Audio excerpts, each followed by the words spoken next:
Hi guys, my name is Kiran Nair and I am your biology educator at Bunsen classes. Okay, so today we are going to discuss about the cell. This is the chapter cell, the unit of life, botany chapter. ठीक है, तो पहले हम बात करेंगे what is cell.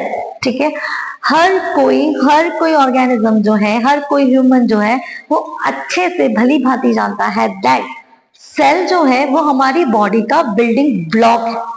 ठीक है, तो सेल के लिए हम एक डेफिनेशन रख लेते हैं that cell is the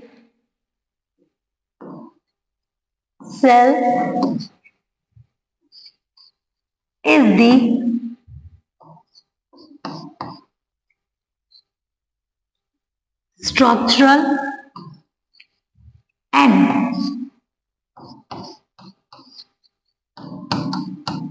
functional unit of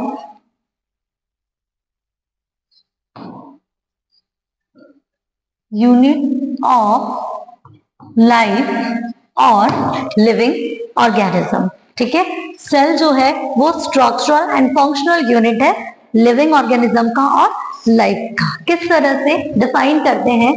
cell जो है वो बॉडी का स्ट्रक्चर मीन्स ये बॉडी को एक शेप प्रोवाइड कर रहा है। ठीक है, अपनी बॉडी में जो सेल्स होती हैं, ठीक है, बनती किस तरह से है? जब भी फर्टिलाइजेशन का प्रोसेस होता है, as in when ovum and sperm fuse together and get fertilise and it will make zygote which is the first cell. ठीक है, जो आगे जाके और भी ज्यादा डिवाइड होती जाएगी, देन वो एम्ब्रियो एंड फिटस में कन्वर्ट होगी। ठीक है, तो हर एक ऑर्गेनिज्म की स्टार्टिंग जो है वो एक सेल से हुई है।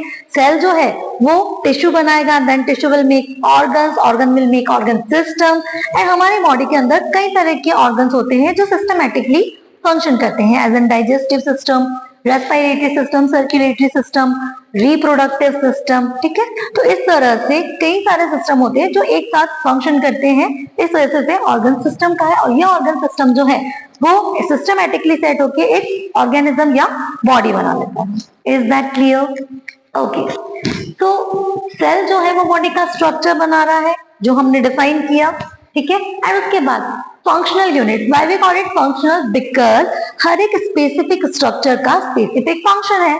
जैसे सर्कुलेटरी सिस्टम जो है उसमें हार्ट, ब्लड, ये क्या काम कर रहे हैं? सर्कुलेशन का फंक्शन कर रहे हैं। ठीक है, उसी तरह से रेस्पिरेटरी सिस्टम में जो लंग्स है वो रेस्पिरेशन में हेल्प कर रहा है। ठीक है, रिप्रोडक्टिव ऑर्गन जो है वो रिप्रोडक्शन में हेल्प करेगा। ठीक है, तो हर एक ऑर्गन जो है वो स्पेसिफिक स्ट्रक्चर का स्पेसिफिक फंक्शन है, that's why we called it structure and functional unit of life और लिविंग ऑर्गेनिज्म। ठीक है, सेल जो वर्ड है वो एक सेला वर्ड से लिया गया है। सेला मीन्स होता है एक स्मॉल रूम। ठीक है, तो यहाँ पर ये भी एक स्मॉल रूम होता है जिसके अंदर कई सारे ऑर्गेनल्स प्रेजेंट होते हैं जिनके स्पेसिफिक अलग अलग फंक्शंस होते हैं। क्लियर? ठीक है, अब यहाँ पे नंबर ऑफ सेल्स के बिहाफ पे देखते हैं। ऑर्गेनिज्म जो है वो नंबर ऑफ सेल्स के बिहाफ पे 2 टाइप्स के होंगे। ठीक है, नंबर ऑफ सेल्स, ठीक है, नंबर ऑफ सेल्स के बिहाफ पे यहाँ पे ऑर्गेनिज्म जो है उनको 2 टाइप्स में डिफरेंशिएट किया गया है।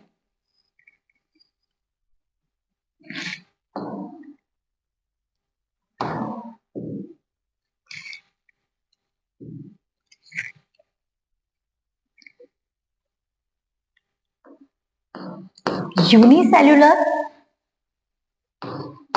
and the second one is multicellular.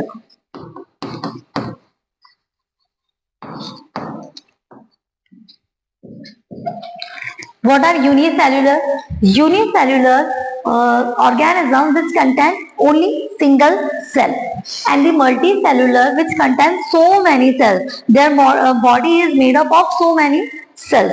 ठीक है, तो यहाँ पर यूनिसेलर ऑर्गेनिजम्स जो होते हैं उनमें इंक्लूड किया गया है 2 किंगडम्स को, मोनेरा एंड प्रोटिस्टा। मोनेरा और प्रोटिस्टा दोनों जो किंगडम है जो रॉबर्ट विटकर ने दिए थे 5 किंगडम, उनमें से 2 किंगडम जो है उनमें यूनिसेलर में उनको काउंट किया गया है। And instead of Monera and protista बाकी के जो किंगडम है, रेस्ट ऑफ किंगडम जो है वो आते हैं मल्टी सेलुलर के अंदर, ठीक है। यूनिसेलुलर में हम ले लेते हैं बैक्टीरिया, प्रोकैरियोटिक है, ठीक है, और यूनिसेलुलर है, ठीक है। मोनेरा किंगडम की बात कर रहे हैं तो बैक्टीरिया को इंक्लूड किया जाएगा, यहाँ पर बैक्टीरिया हो गया, ठीक है। और ब्लू ग्रीन एल्गी होती है उसको लिया गया है, ठीक है। तो ये सारी चीजें जो है वो हम किसके अंदर लेंगे, यूनिसेलुलर के अंदर। Amoeba, paramecium, Euglena, amoeba, paramecium, Euglena, और अलग अलग जो बैक्टीरिया होते हैं, साइनोबैक्टीरिया, यूबैक्टीरिया, ठीक है। तो ये अलग अलग बैक्टीरिया जो है उनको यूनिसेलुलर में ऐड किया गया। मल्टी सेलुलर में हम लोग लेंगे हायर प्लांट्स को, एनिमल्स को, ह्यूमन को, ये सब हम किन के अंदर रखेंगे, मल्टी सेलुलर के अंदर। Clear? Okay, so number of cell के बिहाफ पे unicellular and multicellular organism बात करते हैं, ठीक है। अब सेल जो वर्ड है उसकी डिस्कवरी पे चलते हैं, क्योंकि सेल जो है हमें इतना पता है कि हाँ ये इसकी डेफिनेशन है, but who first discovered the cell, ठीक है। तो हम लोग कुछ साइंटिस्ट के बारे में डिस्कवर करते हैं who have given the structure of cell और लिविंग सेल, ठीक है।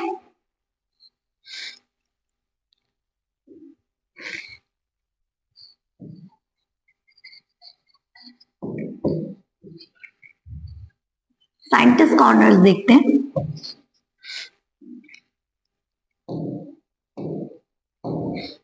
ठीक है, साइंटिस्ट कॉर्नर में देख लेते हैं पहले।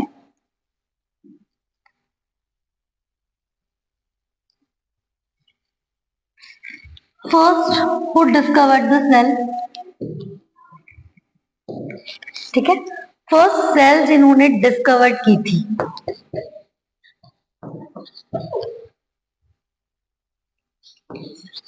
ठीक है, वो थे sir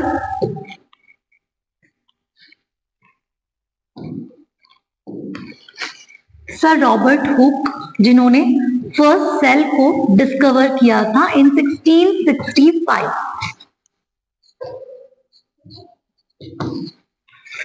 first cell discovered by Robert Hooke in 1665। इन्होंने जो सेल डिस्कवर की थी वो एक डेड सेल थी, जिनको इन्होंने डिस्कवर किया था एक ऑक प्लांट में, एक ऑक ट्री था, उसके कॉर्क कैम्बियम में इन्होंने सेल फर्स्ट डिस्कवर किया था।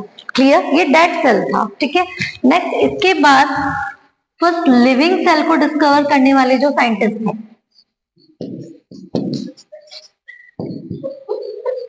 Living cell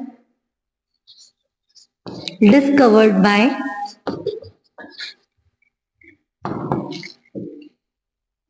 A.V. Leeuwenhoek, Antony van Leeuwenhoek।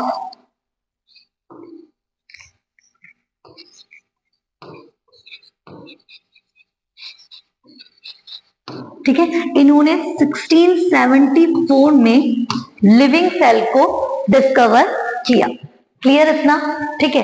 अब जो सेल होती है उसको कंट्रोल करने के लिए एक ऑर्गन प्रेजेंट होगा, जैसे कि हमारी बॉडी है, हमारी बॉडी को कंट्रोल करता है कौन सा ऑर्गन, हमारा ब्रेन, ठीक है, जो काफी लोगों के पास काफी अच्छा है। तो यहाँ पर देखिए कि जो सेल होती है, सेल को भी कंट्रोल करने के लिए कोई ऑर्गेनल चाहिए, ठीक है। तो यहाँ पर जो सेल को कंट्रोल करता है, सेल में जितनी भी एक्टिविटी हो रही है उन सबको कंट्रोल करने का काम करता है न्यूक्लियस, ठीक है। तो यहाँ हम साइंटिस्ट की ही बात कर रहे हैं, तो हम लोग एक और बात कर लेते हैं। देन न्यूक्लियस जो डिस्कवर किया गया था, sorry, okay, nucleus discovered by Sir Robert Brown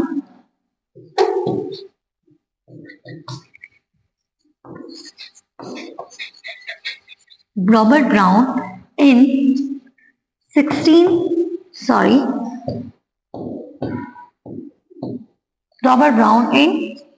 1831। Is it clear? Scientist corner पे फर्स्ट सेल डिस्कवर की गई थी बाय रॉबर्ट हुक।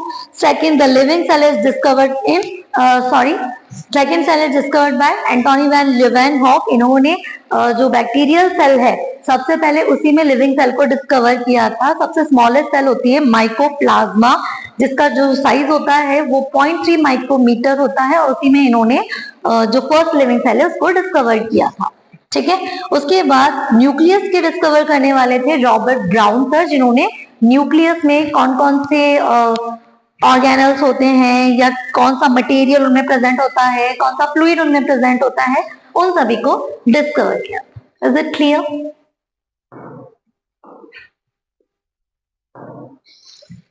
ओके, सो अब हम देखेंगे सेल थ्योरी। ठीक है, सेल थ्योरी जो है वो अलग अलग ऑर्गेनिज्म में किस तरह से डिफरेंशिएट की गई है और किनके थ्रू डिफरेंशिएट की गई है उनको देखेंगे। ठीक है,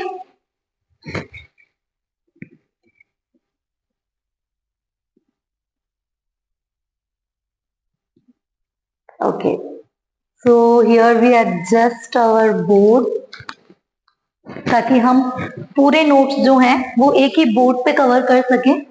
ठीक है, सो यहां पर हम देंगे सेल थ्योरी।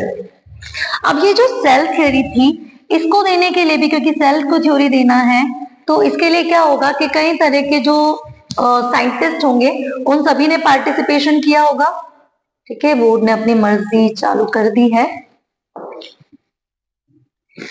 तो यहाँ हम लोग सेल थ्योरी के लिए हम लोग दो साइंटिस्ट जो हैं उनके बारे में डिस्कशन करेंगे।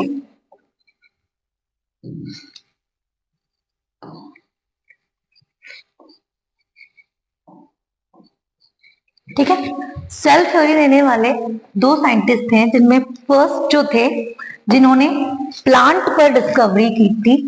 ठीक है, 1838 में एम्स क्लीडेन सर थे, जिन्होंने प्लांट पर डिस्कवरी किया और एक हाइपोथेसिस दिया that all plants are made up of cells. इन्होंने अच्छे से प्लांट को स्टडी किया, ये बॉटनिस्ट थे। ठीक है, इन्होंने अच्छे से प्लांट को स्टडी किया और इन्होंने बताया कि प्लांट की हर एक स्ट्रक्चर जो है ये सेल से मिलकर बनी है, तो all plants are made up of cells. उसके बाद इनको देखकर एक और साइंटिस्ट थे, ठीक है, जो इन्फ्लुएंस हुए, और यहाँ आने के बाद 1839 जो था, इसमें इन्होंने एनिमल सेल पे डिस्कवरी किया। प्लांट सेल पे स्लीडन सर ने कर दिया, देन इन्होंने क्या किया कि एनिमल सेल को पकड़ा। ये जोलॉजिस्ट थे, इन्होंने एनिमल सेल को पकड़ा और इन्होंने बताया, इनका नाम था टी श्वान। ठीक है, 1839 में टी श्वान सर जो थे उन्होंने बताया एनिमल पे डिस्कवरी करके that all animals are made up of cells. अब दोनों की जो हाइपोथेसिस थी वो सिमिलर थी कि all organisms are made up of cells. तो इन्होंने इस जो हाइपोथेसिस था उसको थ्योरी में कन्वर्ट कर दिया और दोनों ने हैंडशेक किया कि लेट्स गेट सेल थ्योरी। जो हाइपोथेसिस इन्होंने दिया था वो है ऑल ऑर्गेनिजम्स आर, दोनों ने कॉलैब करके यहां पे बताया all organisms are made up of cells.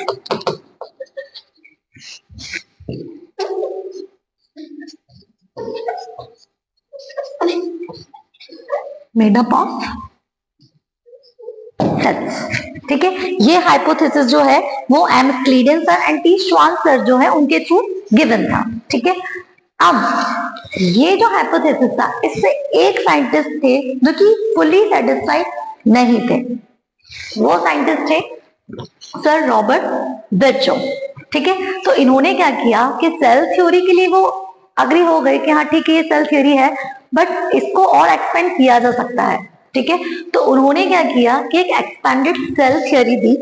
ठीक है,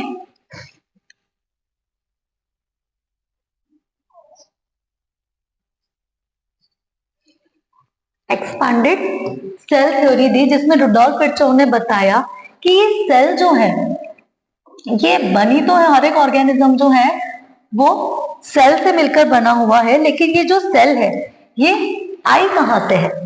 ठीक है, हर एक सेल जो है वो कहां से अराइज हो रही है। ठीक है, तो इसके लिए इन्होंने एक्सपांडेड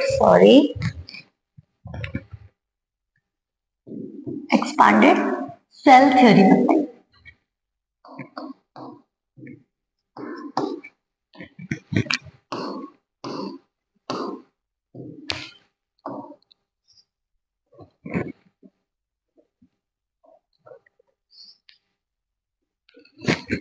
इस एक्सपांडेड सेल थ्योरी में रुडोल्फ विर्चो ने बताया, रुडोल्फ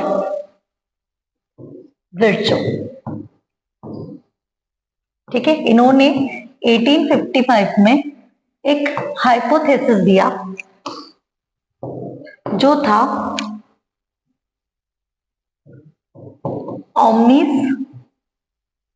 सेल्यूला ई सेल्यूला, ठीक है, ओमनिस सेल्यूला ई सेल्यूला, इन्होंने एक हाइपोथेसिस दिया। इस थीसिस का मतलब था that every cell which is made up of every organism which is made up of cell, this cell are arise from pre-existing cell, which means कि हर एक नई सेल जो बनी है वो pre-existing सेल से मिलकर बनी है। जैसे यहाँ हम देखते हैं ये एक सेल है, ठीक है, जब ये डिवीजन करती है तो दो डॉटर सेल्स बनाती है, तो ये जो न्यू डॉटर सेल्स बनी है ये जो प्री एग्जिस्टिंग मदर सेल है इन्हीं से अराइज हुई है, ठीक है।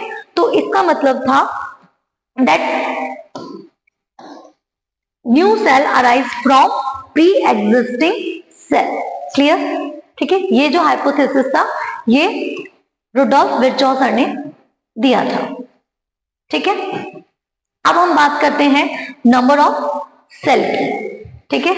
नंबर ऑफ सेल जो है उसके बिहाफ पे क्या है, ऑर्गेनिज्म जो है उसको हमने यूनिसेलर मल्टीसेलर बांटा था। अब हम बात करते हैं न्यूक्लियस की, ठीक है। न्यूक्लियस जो है उसमें क्या है कि कुछ ऑर्गेनिज्म में न्यूक्लियस प्रेजेंट होगा और कुछ जो ऑर्गेनिज्म है उनमें न्यूक्लियस एब्सेंट होता है, जिसके बिहाफ पे हमने सेल्स को प्रोकैरियोटिक एंड यूकैरियोटिक में डिफरेंशिएट किया है। Prokaryotic cell which don't have well defined nucleus, and the second one is eukaryotic cell which have well defined nucleus. First we will talk about prokaryotic cell. नाम से ही समझ में आ रहा है, pro means primitive kind of cell, pro means primitive kind of cell and karyo मतलब nucleus, ठीक है। तो प्रोकैरियोटिक सेल जिसमें हम लोग एक ऐसा न्यूक्लियस रखेंगे जो कि मेम्ब्रेन लेस होगा, यहाँ पर कोई भी इसमें आउटर एनवेलप जो है वो प्रेजेंट नहीं होगा। इवन प्रोकैरियोटिक में कोई भी ऐसा ऑर्गेनल प्रेजेंट नहीं होगा विच कंटेन आउटर एनवेलप। यहाँ पर ऑर्गन जो है ऑर्गेनल जो है वो मेम्ब्रेन लेस होते हैं, ठीक है। तो जितने भी मेम्ब्रेन लेस ऑर्गेनल है सिर्फ वही प्रोकैरियोटिक सेल में प्रेजेंट होंगे। प्रोकैरियोटिक सेल जो यूनिसेलुलर सेल है और जिसको सिर्फ और सिर्फ किंगडम मोनेरा में रखा गया है, बाकी प्रोटिस्टा, फंगी, प्लांटी, एनिमेलिया इनके लिए जो यूकैरियोटिक सेल है उसमें डिफरेंशिएट इनको किया गया है, ठीक है। तो प्रोकैरियोटिक सेल में सिर्फ हम एक ही किंगडम पढ़ते हैं, मोनेरा किंगडम, और मोनेरा में सिर्फ एक ही ऑर्गेनिज्म को इंक्लूड किया जाता है विच इज बैक्टीरिया, ठीक है। तो हम यहाँ पर बैक्टीरियल सेल वॉल जो है उसका डिस्कशन करेंगे, ठीक है, जो आते हैं किंगडम मोनेरा, क्लियर। तो देखो सबसे पहले प्रोकैरियोटिक सेल में हम लोग इसकी आउटर मोस्ट कवरिंग की बात करते हैं,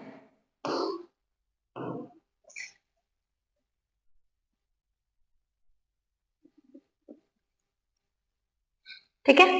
प्रोकैरियोटिक सेल में हम इसकी आउटर मोस्ट कवरिंग की बात करेंगे। प्रोकैरियोटिक में फर्स्ट जो इसका आउटर एनवेलप होता है, outer most envelope, these are made up of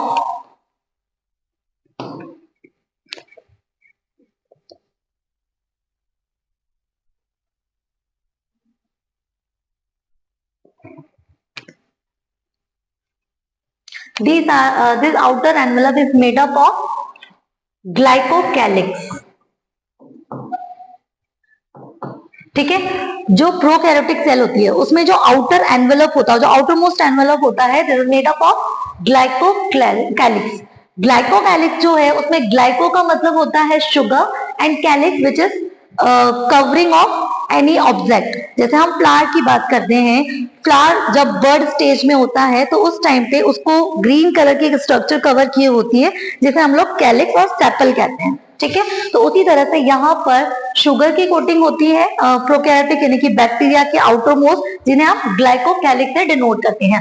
अब ये ग्लाइकोकैलिक्स जो है वो कुछ में एकदम हार्ड स्ट्रक्चर में होता है और कुछ में क्या होता है, लूज स्ट्रक्चर में बाइंड होता है। ठीक है, जिसके बिहाफ पे इनको कैप्सूल और स्लाइमिंग लेयर में डिफरेंशिएट किया जाता है। ठीक है, now we will talk about the second most layer is cell wall.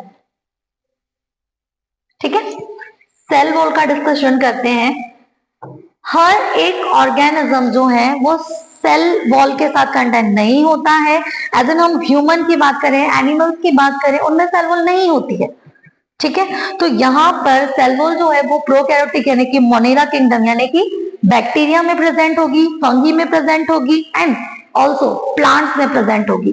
काम क्या करती है सेल वॉल? ये इसको फ्लैजिड होने से बचाने का काम करती है, मतलब प्लांट्स को रिजिडिटी प्रोवाइड करवाने का काम करेगी।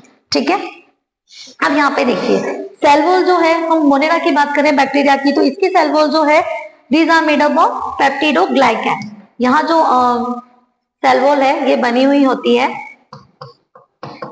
पेप्टिडोग्लाइकैन की। Is it clear? ठीक है, cell wall bacteria cell wall is made up of peptidoglycan. ठीक है, वैसे ही फंगी की सेल वॉल जो है वो काइटिन से मेड अप होती है एंड जो प्लांट्स की सेल वॉल होती है these are made up of cellulose, hemicellulose, pectin and lignin. Clear? अब इसकी इनर मोस्ट लेयर की बात करते हैं जो कहलाती है सेल मेम्ब्रेन और plasma membrane. This membrane are made up of protein and lipids. Protein and lipids में जो लिपिड होते हैं वो सेल मेम्ब्रेन को फ्लेक्सिबिलिटी प्रोवाइड करते हैं, जिससे ये जो इनका आउटर मोस्ट एनवायरमेंट है उससे रिलेशनशिप बैलेंस कर सके। ठीक है, तो यहाँ पर जो सेल मेम्ब्रेन होती है उनमें कुछ अंदर की तरफ इनफोल्डिंग्स प्रेजेंट होते हैं। ठीक है, ये इनफोल्डिंग्स जो है वो कुछ इस तरह के रहते हैं, एज एन वेसिकल टाइप आएंगे या फिर लेमिनी टाइप स्ट्रक्चर में प्रेजेंट होते हैं। ठीक है, इन इनफोल्डिंग्स को कहा जाता है मीजोजोम्स। ठीक है, ये जो इनफोल्डिंग्स होती है इन्हें क्या कहा जाएगा? मीजोजोम कहा जाता है। ये मीजोजोम नाम से समझ में आ रहा है, M for mesosome, M for mitochondria. What is the function of mitochondria? It is the power house of the cell. Mitochondria जो है वो सेल को या ऑर्गेनिज्म को रेस्पिरेशन करने में हेल्प करता है। ठीक है, तो यहाँ पर सेम फंक्शन इसका होगा, एम फॉर माइटोकॉन्ड्रिया जो रेस्पॉन्सिबल होगा रेस्पिरेशन के लिए, यहाँ पर M for mesosome which is also responsible for respiration. Is it clear? ठीक है, okay, now we will discuss the structure of prokaryotic cell. Okay, ये सारी थ्योरी के बाद अब हम पढ़ते हैं प्रोकैरियोटिक सेल का स्ट्रक्चर।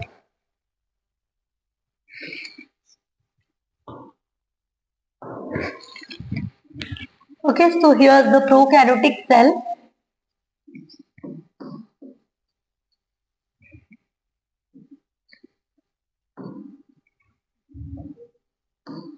जिसे किंगडम मोनेरा में इंक्लूड किया गया है।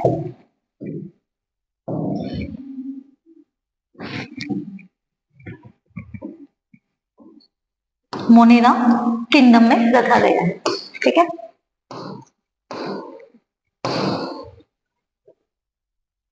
यहाँ पर हमने इस तरह से एक सेल लिया। ठीक है, ये इसका आउटर मोस्ट कवरिंग, अंदर की तरफ हम इनमें सेल वॉल ड्रॉ करेंगे।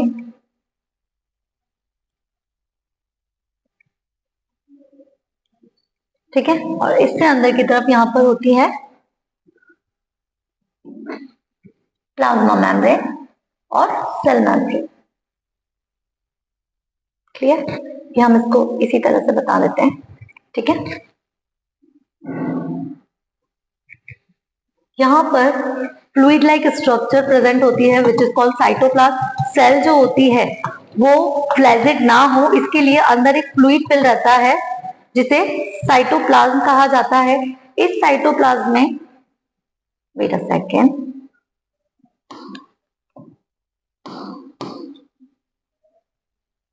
यहाँ पर हम लोग कुछ इनफोल्डिंग्स बना देते हैं। ठीक है, जैसा हमने देखा था कि यहाँ पर मीजोसोम्स प्रेजेंट होते हैं, ठीक है, जो इनफोल्डिंग हमने बैक्टीरियल सेल में देखी थी, ठीक है। यहाँ पर बिना किसी मेम्ब्रेन के, विदाउट एनी मेम्ब्रेन, यहाँ पर एक जेनेटिक मटेरियल जो है वो रहता है जिसे हम कहते हैं न्यूक्लियोइड। यहाँ पर कुछ राइबोसोमल मॉलिक्यूल्स भी होते हैं, राइबोसोम जिनको प्रोटीन फैक्ट्री कहा जाता है क्योंकि ये प्रोटीन सिंथेसाइज में हेल्प करते हैं, ठीक है। यहाँ पर एक सर्कुलर स्ट्रक्चर भी देखी गई है जिसे डीएनए कहा जाता है, ठीक है। इसके ऊपर की तरफ एक फिम्ब्री लाइक ब्रिसल्स प्रेजेंट होते हैं, ठीक है। इस तरह से फिम्ब्री लाइक ब्रिसल्स जो है वो बैक्टीरियल सेल की सरफेस पर देखे जाते हैं, ठीक है, इस तरह से नजर आते हैं। और यहाँ पर एक लॉन्ग टेल लाइक स्ट्रक्चर भी प्रेजेंट होती है जो कि प्लाज्मा मेम्ब्रेन का एक्सटेंशन होती है।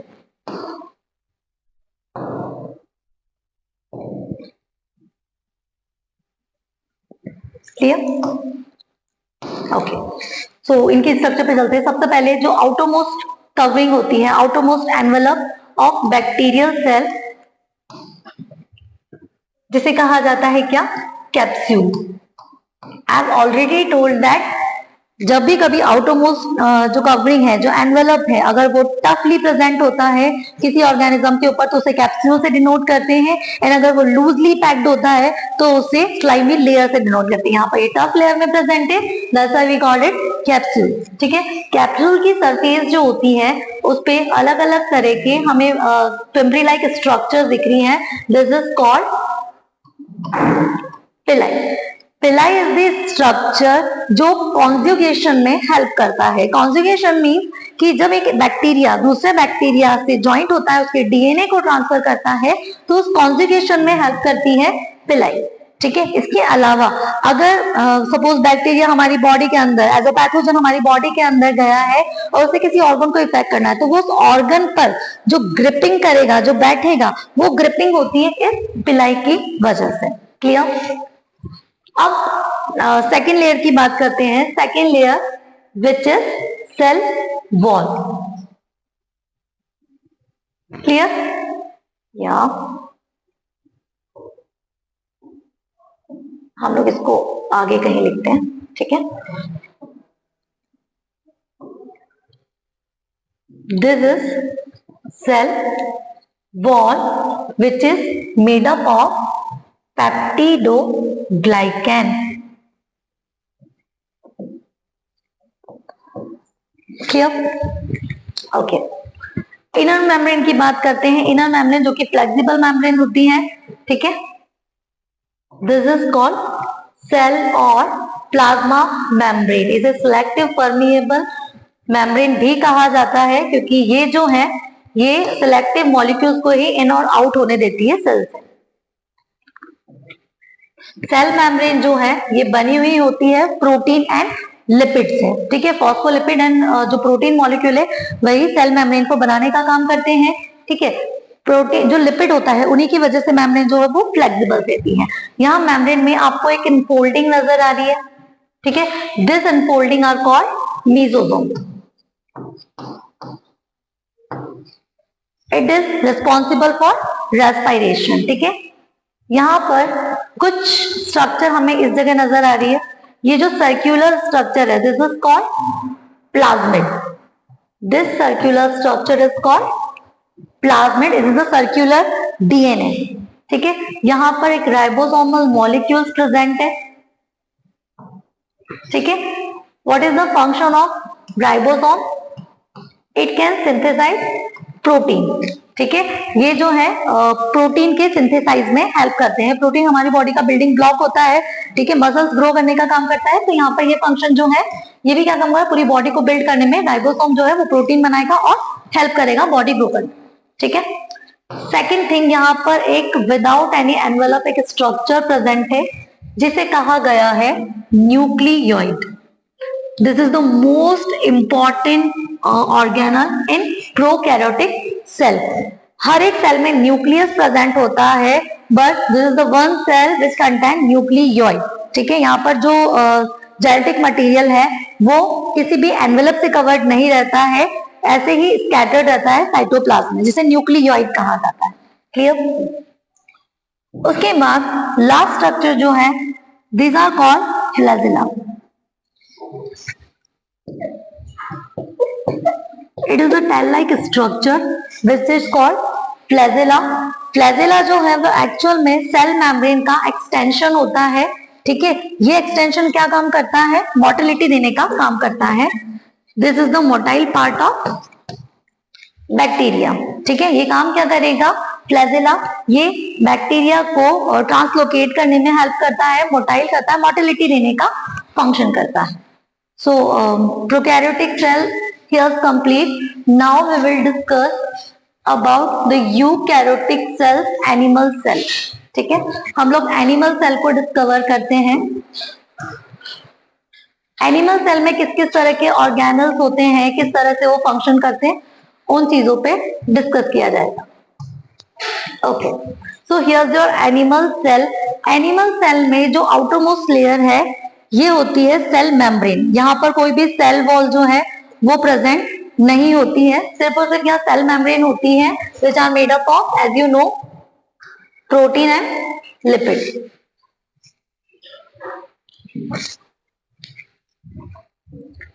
So here we'll draw the structure of cell membrane.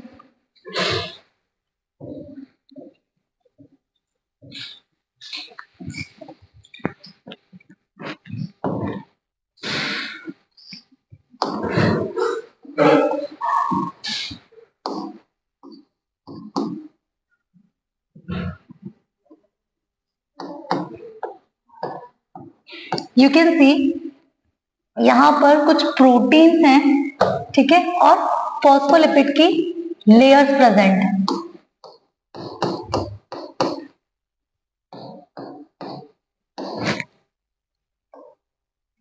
इस तरह का एक मॉडल होता है सेल मेम्ब्रेन और प्लाज्मा मेम्ब्रेन का, जिसका नाम दिया गया है फ्लूइड मोज़ेक मॉडल।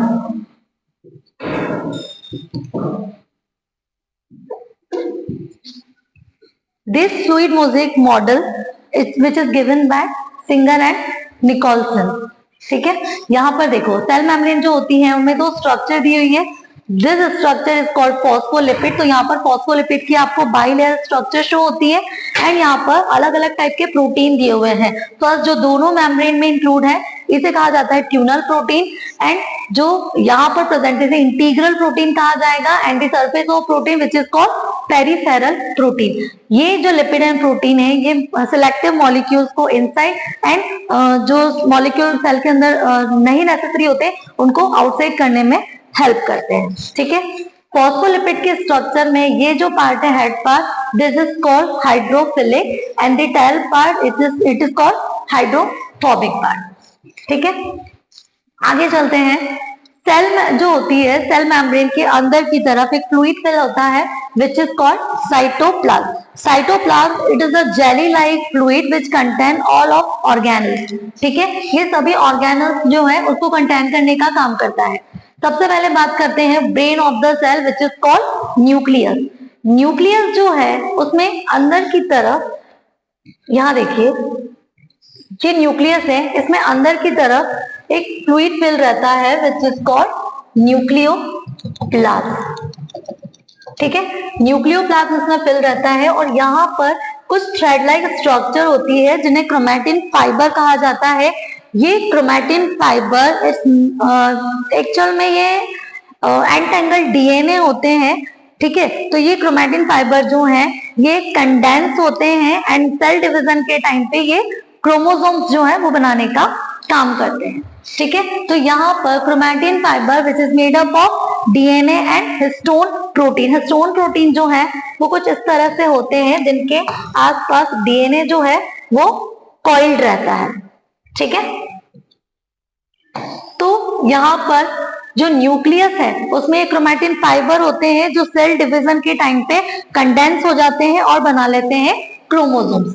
ठीक है, यहाँ पर एक और स्ट्रक्चर होती है जिसे न्यूक्लियोलस कहा जाता है। This nucleolus contain RNA and ribosome. Ribosome जो है उसे प्रोटीन फैक्ट्री कह रहे हैं क्योंकि ये प्रोटीन का सिंथेसाइज कर रहा है। हम लोग कई बार इसको डिस्कस कर चुके हैं ऑलरेडी। ठीक है, तो आगे चलते हैं। न्यूक्लियस से बाहर की तरफ दो स्ट्रक्चर हमें नजर आ रही है which is called endoplasmic reticulum. This endoplasmic reticulum is of two types. देखिए जैसे ये न्यूक्लियस है, अब यहां पर इस तरह से कुछ लैमेलाइज स्ट्रक्चर्स जो है वो प्रेजेंट है on the both side of nucleus. Clear? यहां पर हम लोग दो टाइप के न्यूक्लियस डिस्कस करते हैं, सॉरी। ठीक है, first one is rough endoplasmic reticulum और RER। रफ एंडोप्लाज्मिक रेटिकुलम का सरफेस है, सपोज ये मेरी स्किन है, अब इसके ऊपर अगर बहुत सारे पोर्स या फिर बहुत सारे दाने आ जाते हैं तो ये स्किन रफ हो जाएगी। वैसे यहाँ पर क्या होता है कि एंडोप्लाज्मिक रेटिकुलम की सरफेस जो होती है उनपे राइबोसोमल मॉलिक्यूल्स जो है वो न्यूक्लियोलस से आके बाहर की तरफ लग जाते हैं। ठीक है, जिसकी वजह से एंडोप्लाज्मिक जो है उसका सरफेस जो है वो कैसा हो जाएगा, रफ हो जाएगा। That's why we called it rough endoplasmic reticulum. ठीक है, अब क्योंकि यहाँ पर राइबोसोमल मॉलिक्यूल प्रेजेंट है तो इसका फंक्शन क्या होगा? करेक्ट, ये क्या काम करेगा? प्रोटीन सिंथेसाइज का काम करेगा। क्लियर? ठीक है, अपोजिट इसके स्मूथ एंडोप्लाज्मिक रेटिकुलम होता है जो कि कोई राइबोसोमल मॉलिक्यूल सरफेस पे कंटेंट नहीं करता है। और स्मूथ की बात अगर हम करते हैं, oil, butter, ghee, these are the smooth things. ठीक है, तो इनको हम काउंट किसमें करते हैं? फैट में। तो सीधी सी बात है कि स्मूथ एंडोप्लाज्मिक रेटिकुलम जो है वो किसका सिंथेसाइज करेगा? फैट का सिंथेसाइज करेगा। क्लियर इतना? ठीक है, तो यहाँ पर रफ एंडोप्लाज्मिक रेटिकुलम प्रोटीन का सिंथेसाइज करेगा एंड स्मूथ एंडोप्लाज्मिक रेटिकुलम जो है वो फैट का सिंथेसाइज करेगा। ठीक है, आगे चलते हैं गोल्गी बॉडी, गोल्गी अपरेटस पर। गोल्गी बॉडी जो है उनमें इस तरह से सिस्टर्नी लाइक स्ट्रक्चर्स प्रेजेंट है। ठीक है, और आगे की तरफ इनमें वेसिकल्स प्रेजेंट होते हैं। दिस वेसिकल्स जो कि काम करते हैं प्रोटीन को पैकेजिंग का। ठीक है, प्रोटीन की पैकेजिंग में हेल्प करते हैं वेसिकल्स और बॉडी को आगे प्रोवाइड करवाने का काम करते हैं। अब पैकेजिंग क्यों जरूरी है? क्यों हमारी बॉडी ऐसे ही जो खुला प्रोटीन उसको एक्सेप्ट नहीं करेगी? नहीं कर सकते। आप कोई भी एक ऑनलाइन ऑर्डर करते हैं, ऑर्डर करने के बाद आपको चाहिए कि आपका जो प्रोडक्ट आ रहा है वो डिलीवरी बॉय एक पैकेजिंग में लेकर आए। अगर वो ऐसे ही घुमाता हुआ आपको पकड़ा देता है कि लो तुमने टी शर्ट ऑर्डर की थी, तो आप उसको एक्सेप्ट नहीं करोगे। ठीक है, सेम फंक्शन होता है बॉडी का भी कि जब तक प्रोटीन उसको पैकेजिंग में नहीं मिलेगा वो एक्सेप्ट नहीं करेगी। ठीक है, एंड प्रोटीन जो है वो हमारी बॉडी को बिल्ड करने में हेल्प करता है। ठीक है, तो यहाँ पर वेसिकल्स में प्रोटीन की पैकेजिंग होती है, देन उसको आगे ट्रांसफर किया जाता है। क्लियर?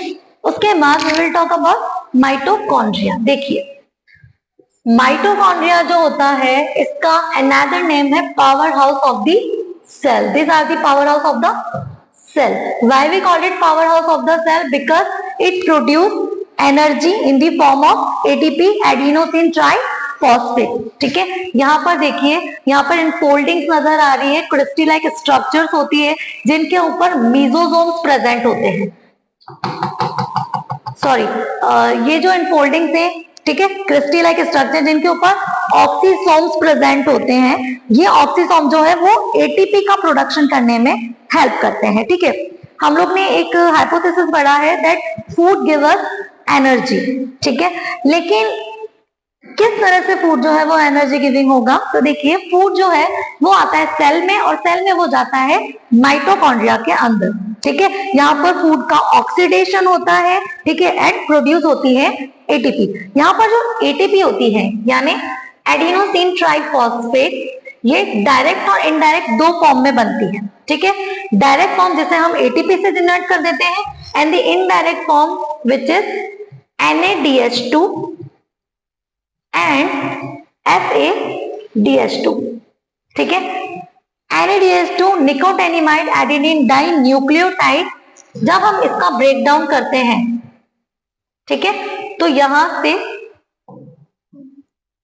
वेट, जब हम NADH2 का ब्रेक डाउन करते हैं तो यहाँ से 3 ATP रिलीज होती है, 3 ATP के मॉलिक्यूल रिलीज होते हैं। और जब हम FADH2 का ब्रेक डाउन करते हैं तो 2 ATP के मॉलिक्यूल जो हैं रिलीज होते हैं। इस तरह एक जो सेलुलर रेस्पिरेशन प्रोसेस है उसमें माइटोकॉन्ड्रिया के अंदर जब फूड का रेस्पिरेशन होता है तो टोटल एटीपी जो हमें मिलते हैं वो होते हैं 38 ATP, that is the basic knowledge.